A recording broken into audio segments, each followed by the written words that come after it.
تو انسان اس دنیا میں آتا ہے اور یہ بیماریاں اس کے مقدر کا حصہ ہوتی ہیں، بیماریاں اس کا پیچھا نہیں چھوڑتی ہیں، بیماریاں لگی رہتی ہیں. لیکن میرے بھائیوں، کیا آپ کو پتہ ہے کہ اگر یہ بیماری کسی مسلمان کو لگے، یہ بیماری کسی اللہ والے کو لگے نا، تو یہ بیماری بھی اس کے لیے رحمت کا ذریعہ بن جاتی ہے. اگر کسی کافر کو لگے، مشرک کو لگے، تو یہ بیماریاں اس کے لیے عذاب ہیں. لیکن اگر یہ بیماریاں کسی مسلمان کو لگے، کسی اہل ایمان کو لگے، تو وہ بیماریاں اس کے لیے رحمت کا ذریعہ بن جاتی ہیں. انسان کو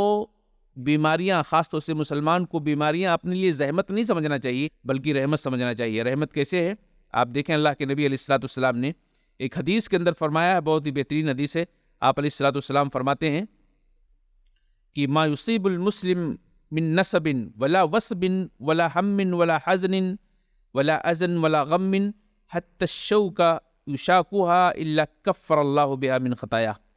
کسی مسلمان آدمی کو، مسلمان کی بات ہو رہی ہے، کسی مسلمان آدمی کو اگر کوئی تھکان لاحق ہوتی ہے، آپ دیکھیے پریشانیاں مسلمانوں کے لیے رحمت کا ذریعہ کیسے بنتی ہیں. صحت و تندرستی کا خیال آپ کو کرنا ہے، لیکن صحت و تندرستی کے ایام میں اگر کوئی بیماری لگ جاتی ہے، کوئی پرابلم آ جاتا ہے، تو اس کو زحمت نہیں سمجھنا چاہیے بلکہ اللہ کی طرف سے اس کو رحمت سمجھنا چاہیے. خاص طور سے یہ ان لوگوں کے لیے جو صاحب ایمان ہیں، جو مسلمان ہیں، جو کفار و مشرکین ہیں. اگر ان کو بیماریاں لگتی ہیں، ان کو پریشانیاں آتی ہیں، تو یہ ان کے لیے عذاب ہے، سزا ہے. لیکن مسلمانوں کے لیے یہ رحمت ہے. اللہ کے نبی علیہ الصلوۃ والسلام نے اس حدیث کے اندر فرمایا کہ کسی بھی مسلمان کو اگر کوئی تھکان لاحق ہوتی ہے، انسان تھک جاتا ہے نا، اور یہ تھکنا کیسا ہے؟ تھکنا چاہے آپ دین کے حوالے سے محنت کریں، اس میں بھی آپ کو تھکان لاحق ہوتی ہے، یا آپ اپنے گھر کو چلانے کے لیے، اپنے بچوں کو لے کر کے فکر مند رہنے کی وجہ سے جو آپ کو تھکان لاحق ہوتی ہے، یا اس طریقے سے اپنے بچوں کو پیٹ پالنے کے لیے، ان کی روزی روٹی چلانے کے لیے جو آپ محنتیں کرتے ہیں، کوششیں کرتے ہیں، جو آپ تجارتیں کرتے ہیں، اس پہ جو آپ کو تھکان لاحق ہوتی ہے، یعنی دنیاوی طور پر جو آپ کو تھکان لاحق ہوتی ہے یا اخروی طور پر جو آپ کو تھکان لاحق ہوتی ہے، دونوں اس کے اندر شامل ہیں. اگر کسی بندے کو کوئی تھکان لاحق ہو جائے،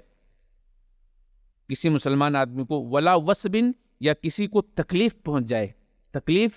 کوئی تکلیف ہوتی ہے وقتی طور کے لیے ہوتی ہے، کوئی تکلیف ہوتی ہے ہمیشہ کے لیے ہوتی ہے. تو اگر کسی بندے کو کوئی تکلیف پہنچ جائے ہمیشہ کے لیے، ولا ہم، یا کسی کو کوئی غم پہنچ جائے، ولا حزن، اور کسی کو کوئی غم لاحق ہو جائے. دونوں کے معنی، ہم اور حزن کے معنی ایک ہی ہیں. ہم کے معنی کوئی آدمی مستقبل کو لے کر کے فکر مند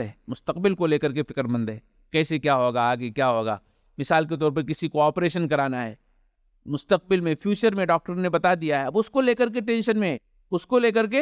ٹینشن میں کیا ہوگا، کیسے ہوگا. تو اس کو کہتے ہیں ہم، اور حزن کہتے ہیں جو تکلیفیں ہو گئی ہیں.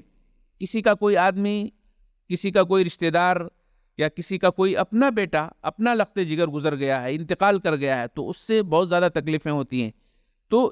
یہ تکلیفیں اگر کسی کو لاحق ہو جائیں، یا کسی طریقے سے کسی کو سخت غم لاحق ہو جائے، یا آپ نے فرمایا حتی الشوکۃ یشاکها، یا کسی کے بدن میں کوئی کانٹا چبھ جائے، الا کفر اللہ بها من خطایا، اس کے ذریعے سے اللہ تعالیٰ اس کے گناہوں کو معاف فرما دیتا ہے. اس کے ذریعے سے اللہ تعالیٰ بندے کے گناہوں کو معاف فرما دیتا ہے. آپ دیکھیں کتنی چیزوں کا اللہ کے نبی علیہ الصلوۃ والسلام نے یہاں ذکر کیا ہے. کوئی بھی مسلمان آدمی، ما یصیب المسلم من نصب، کوئی بھی مسلمان آدمی اگر اسے کوئی تھکان لاحق ہوتی ہے، کوئی ہمیشہ کے لیے تکلیف لاحق ہوتی ہے، کوئی مستقبل کو لے کر فکر مند ہوتا ہے، اس وجہ سے وہ تکلیف میں ہوتا ہے، یا کسی کو کوئی غم لاحق ہو گیا، کسی نے کسی کو وقتی طور پر تکلیف دے دیا، یا کوئی شدید غم میں مبتلا ہو گیا، یا کسی کے بدن میں کوئی کانٹا چبھ گیا، یہ ساری باتیں حدیث کے اندر ہیں. اللہ کے نبی علیہ الصلوۃ والسلام نے کہا اس کے ذریعے سے اللہ تعالیٰ بندے کی خطاؤں کو معاف فرماتا ہے. تو ہر حال میں بیماری مسلمانوں کے لیے رحمت ہی رحمت ہے. اور پھر ایک اور جگہ اللہ کے نبی علیہ الصلوۃ والسلام فرماتے ہیں ما یزال البلاء بالمؤمن